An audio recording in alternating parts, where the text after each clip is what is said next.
Hi guys, welcome to Late Night Sessions with Bean. I'm joined today by two financial superwomen, as I like to call them, and they're here to save our wallets and, help us secure our financial futures. Jess and Benedicta, hi. Hi. Hello. Thank you so much for having us. Yes, thank you for having us. Thank you for giving me a piece of your time. So please introduce yourselves to the people. So I'm in the States. I'm a financial coach. I run a 12 Weeks to Wealth program for college grads who want to get out of debt and learn really all of the things that they didn't learn growing up or in school about money. I just recently started helping other financial coaches kind of learn the same practice, and I am able to do this full time, which has really helped me really grow the industry. So I'm Benedicta. I currently do personal and business finance advice in the UK. Unfortunately, I'm not full-time yet, but I hope to be full-time soon. But in the day, Monday to Friday, 9 to 5, I actually work as a management consultant in one of the big four accounting firms. And I am a qualified accountant, actually. Awesome. Yeah. Awesome stuff. I know you're both financial coaches, but what's the difference between a financial coach and a financial planner or advisor? Yeah, that's a great question. Really, the financial coaching world is still pretty largely unregulated. I think that's one of the biggest differences. We don't sell any products. We don't charge anything really besides just the services that we provide. And I would say typically we're more focused on debt and kind of the everyday smaller tasks where advisors are looking at potentially bigger picture stuff. They could be recommending certain plans, more advising in that role. Yeah, I would agree with that. And I would say actually as a coach, like you say, day to day. So it's less of the I'm going into a formal office to have a formal meeting with my mortgage advisor, and more of the, this person is able to help me more as a friend, as an encourager. If you think about, a coach with a football team or a basketball team, it's not the physiotherapist, it's the one who's with you out there and kind of encouraging you every step of the way. And I think like you say, it's less regulated, so it's more informal as a financial coach compared with, like I say, the big mortgage advisors or the bank manager or something like that. So Benedicta, what services do you offer? So for me, predominantly, I started out offering personal finance services in regards to, number one, having a personalized budget for a 12-month period, which I call basic budgeting. But I also have the debt attack service, which is, again, looking at how to get out of debt and making a personalized plan for individuals to make sure that they, have something to stick to, and they have a target and a goal in mind. But more recently, especially with my accounting, I have branched out into actually providing similar services, but for businesses. So helping them to do their cash flow forecasting, pricing and profitability to make sure that their business, has the right numbers to survive as well. Similarly to like an individual, every business has its beginning days and it might need to get some money to borrow. It might, in the early days, people are still trying to figure it out. So just like I help individuals, I also help small businesses do similar things. And Jess? I help small businesses really get the back end of their business straightened out. A lot of entrepreneurs are great at making money, but when it comes to the details and, tracking the money, that's really where they typically struggle. So I kind of came in, helped them with the admin stuff. And then my bookkeeping clients were saying, hey, this is great. You've revolutionized my business, but my personal finances are still a mess. And so that's kind of when the light bulb went off for me of like, hey, people need this just in their everyday lives. And that's really what I started to fall in love with, was helping people get their personal money straightened out, and just seeing the growth and confidence and really just their desire and their dreams, them kind of figuring out that their dreams aren't stupid. They've got the steps, and really they've got the guidance that they need to get to that next level. And so I love seeing those transformations. I still do some bookkeeping. I still love the small business aspect of it. But like I said, I've really fallen in love, I think, with the personal finance too. So you said mostly coaches focus on debt. So every time we talk about debt, I keep hearing this word credit score. I have no idea what a credit score is. So Benedicta, maybe you can chop that down for me. What is the credit score and why is it so important? So in simple English, I normally say your credit score is your financial history. And financial history in the sense that it tells us how you've been with money, since the first time you had a bank account, how you pay your bills or don't pay your bills, how you borrow or don't borrow, to what extent, it's your financial history. It's important because whilst on one hand you actively encourage people to not have consumer debt, things like credit cards for like shoes and clothes and liabilities, you do in life, you do tend to need debt for buying assets like, for example, your house. And so your credit score is important because depending on how well your history portrays you, it will determine whether you will get a high interest rate or a low interest rate when you go for a mortgage, for example. It will also determine whether you even get approved or not, and also how much the banks or the mortgage institutions will be willing to lend to you. So you've got the two-sided coin. So on one hand, yes, don't go into debt, don't go around trying to apply for all the credit cards in the world. But on the other hand, we have to be realistic, and we know that big things, especially, for example, we both talked about business here. As a business, you might want to invest.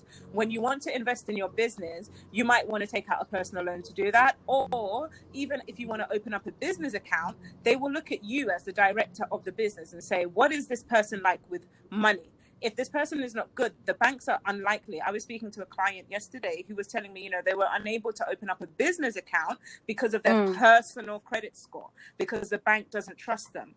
So in summary, that's what a credit score is. And there's all different factors. I'm sure Jessie can point us out on the different things that add up to your credit score or not. Yeah, and how you can even improve it. Yes. Just in case you have a bad one. Yeah. So improving your credit score, one of the things that I really focus on is making sure that all the payments are on time. I think late payments, missed payments, those things are going to ding your credit score more than anything else. And really, over half of your credit score is dependent on two components, which is crazy. A lot of people don't know that. There's 5 components total, but over half of your score just comes down to 2 things. And one is payment history, so making sure your payments are on time. And then the other one is how much credit you have available and how much you are utilizing. So if the bank loans you, like $12,000 on a credit card and you're not using any of it, or you're using a very small percentage of it, that's actually good for your credit score, because the banks say, hey, they were able to loan them quite a bit and they're not maxing it out. They're not using a high percentage of it. Yeah. And so that helps your credit score out a lot as well. But that's one of the first things we do is you can run your credit report for free. And if there's any fraudulent transactions on there, you want to get those off. And then if there's any late payments or missed payments, making sure that everything is up to date, getting stuff out of collections, that's really going to help boost your credit score at the end of the day. That's the first step that you need to take. Yes. Yeah. Run your free credit report and then just make sure all the information is correct. If it's correct, make sure you get those late payments off of there. Okay, and then you can build from there. Yeah. Sounds pretty simple, but I don't think it's that easy. Yeah, it is. It's so daunting because people don't know. There's a lot of mixed information out there. But really, if you focus on those 2 things, you'll have a good credit score, and then you can fix, a couple of the further details to really max out the best that your credit score could be. Benedicta, if you can give us just 3 quick tips on how to save each month for anyone and everyone. So number 1, make sure you have a budget. At the end of the day, if you don't know how much money you are making and how much you are spending, how do you determine how much you can afford to save? So number 1, have a budget in place. Number 2, always make sure that you allocate all of your money. So having a budget, that will help you do that anyway. But basically, if you have less expenses than you have your income, don't just leave the rest of that money sitting in your bank account or wherever. Make sure you allocate it. So for example, you decide that it's going to be savings, but above all of these, I would say for saving, make sure that you save before all other things. There's this phrase that they talk about, paying yourself first. Paying yourself first means that you give to yourself before you then start paying other companies for your TV, your light, your gas, whatever it is. Make sure you pay yourself first. And the way you pay yourself first is by saving for yourself, for your today, for your tomorrow, for your future. People tend to think that savings is something that you do after, after you've taken care of all the bills, but actually saving should be one of the first things that you do. And then the other thing that I would say to help you with your savings, so that's 4 now, 1 for free, I would say that you should automate. If you automate, you don't need to worry about it. Put a standing, we call them a standing order in the UK. I'm not sure where people are going to be listening to this from. But basically, it's like a direct debit, a standing order. You go to your bank, you say to them, every month, I want, I don't know, £20, $20, 20 euros to go straight into my bank account without me even thinking about it. When you have your savings automated like a bill, that way you don't forget to do it. Awesome stuff. And Jess, I need you to give me things that we can skimp on so that we have a thriving budget, because Benedicta spoke about having a budget. So in order to have that, what are the things that you would recommend we skimp on? Absolutely. So one of the things that I really preach is for my clients to prioritize what they love and really do away with the best. You can have what you want, but you can't have everything, right? So if going out to eat is really, really important to you, if that's how you bond as a family, if that, then do that, but maybe forego something else that's not as important to you, like maybe buying new clothes or buying new, whatever it might be, makeup, accessories, whatever. So I think prioritizing something that you can skimp on is like the stuff that you're not prioritizing. That's not a priority to you. If subscriptions, if you don't really care about that, TV, I've got some friends that like, they just don't watch TV, and that saves them a lot in subscriptions every month. And one of the things that it's easy to get burnt out on is if you're constantly doing away with and like cutting corners on things that are really important to you. You're going to run out of steam. You're going to run out of motivation. But really cut corners where you don't care. if it's something that's not really important to you, then definitely skimp on Then cut it out. Yeah.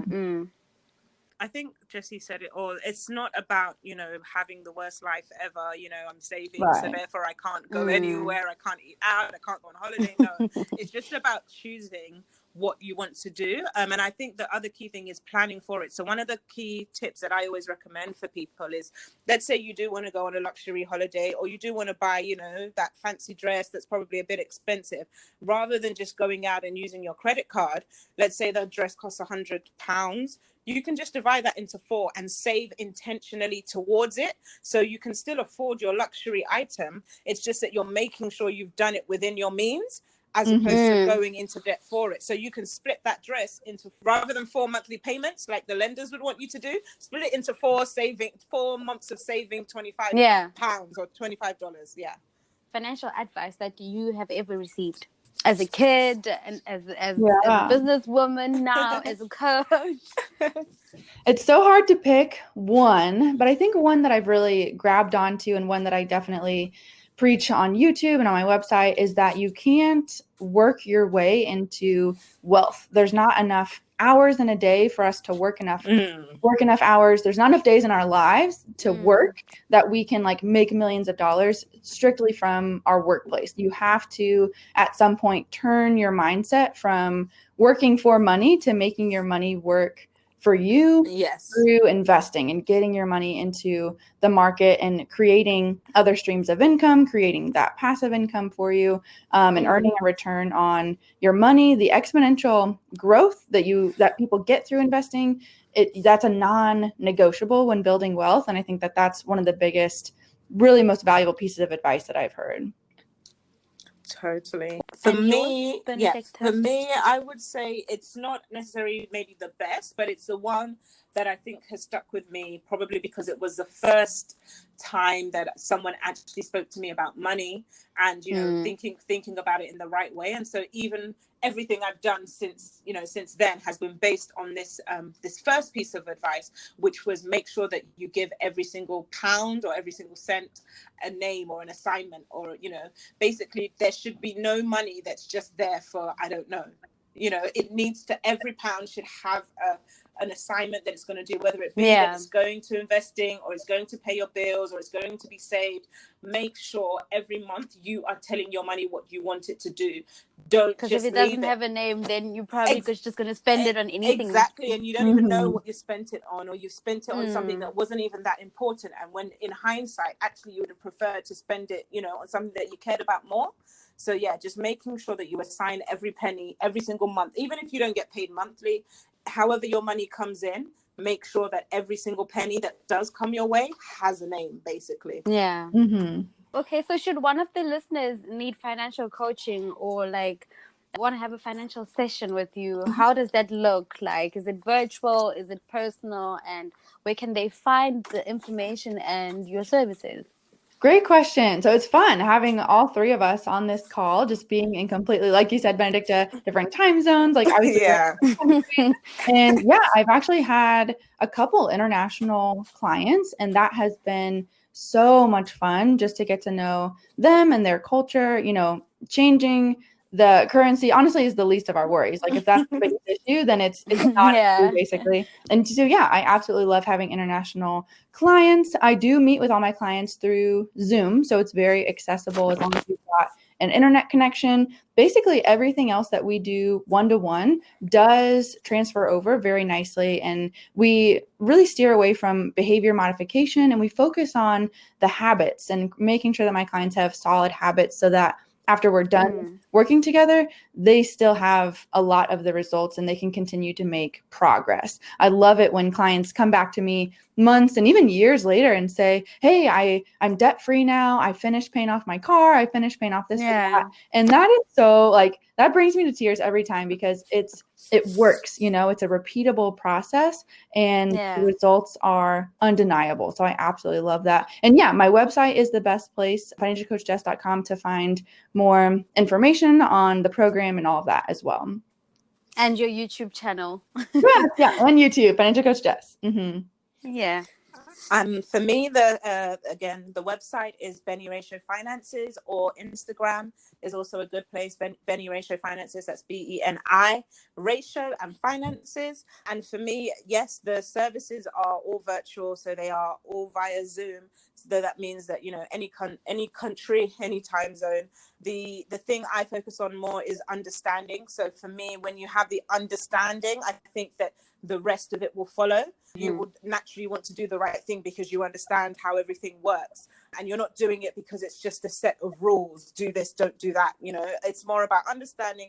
And for me, the personalized aspect, I always say there's no one size fits all. At the end of the day, if you're a mom with 2 kids, and you don't, one income, and then you've got somebody else who's got no kids, but they've got a high income, you can't just do a copy paste those two situations. So for me, it's very much about understanding where you're at, and similar to what Jess said earlier, knowing what's important to you. I might want to always go on holiday every year. Somebody else might just want to live in the right size house. So, we will make the decisions, and I'll do the personal plans, understand where you're at, and make sure that it's in line with your personal goals and ambitions. So that is what we do at Benny Ratio Finances. Nice. You packed it up into something short and sweet, but very informative. Yeah. So before we go, what's your one tip? Now I want you to give the advice, just one piece of advice to our millennials out there on saving money, or just on how to handle money and, secure their financial future. I think my one piece of advice would be to not be afraid to invest in yourself. I think for the longest time, especially early on in my entrepreneurial journey, it's very intimidating putting out, thousands of dollars sometimes to get the help that you need. But the best guidance, the best mentorship, all of that is going to come with skin in the game. And so not being afraid to invest in yourself, to take that leap of faith. And I've made really, really good investments, and I've made really, really bad investments. And I know it's scary because when you do it, obviously you're hoping for the best, but you don't know what's going to happen But really just like do the research, look at the testimonials, look at the referrals, and look at specifically what help you need and what solutions they're providing, and just not being afraid to invest in yourself, to take yourself to the next level. It's so disheartening for me when I meet people, in their 40s and in their 50s, and they're thinking and saying to me, I wish I had taken the leap earlier. That's their biggest regret. I wish I had invested in myself. I wish I'd gotten my finances right in my 20s and in my 30s. And it's so sad because that's the one thing we can't go back. We can't time travel. We can't make up lost time. And if you make a bad, $1,000, $2,000 investment, you can make the money back. Like it is what it is. But if you wait and you're afraid and you let the fear creep in and take over, you can't get that time back. So that would be my biggest piece of advice, is just to invest in yourself, not being afraid to put the money out there and get the skin in the game that you need in order to pay off the debt and get to the next level. And for me, I think for millennials, my piece of advice would be to say, think about the long run and not just now. And I know we all love to have fun. I like to have fun, but we need to do it with the future in mind, because I think what happens, similar to what Jess has said, you then reach like 35, 40, and you realize, okay, I'm going to be 50 in a couple of years' time. And what do I actually have, to show for it? And when you finally realize, you don't want to feel like it's too late. And so therefore, when you look back to your 20s and your 30s, you still want to feel like you had fun, but you still want to feel like you did the right thing to set yourself up for, your 40s, your 50s, your 60s, and retirement ultimately. So have fun, but still think about the future. That would be my financial advice. For every penny that you're spending on the YOLO life, make sure that you have another penny that is spent, on the future life, basically. Yeah. Awesome stuff. I was listening with big ears. Thank you so much for the advice. Thank you so much for sharing your time with me, ladies. No problem. You're welcome. Take care. Stay safe. Thank you. I really hope you guys enjoyed that back-to-back of Money Talks with, on the previous episode, Skilled Finances, Tando and Lindy. And on this episode, Jess and Benedicta. So I hope you guys learned a lot, because I learned so much. All the information that you need is in both description boxes. And as usual, I'm not leaving you guys empty-handed. I'm leaving you guys with Sondela by Lloyd Soul. Enjoy. Have a blessed weekend. I will catch you guys on the flip side for your Sunday shares. Stay safe from your bean with the biggest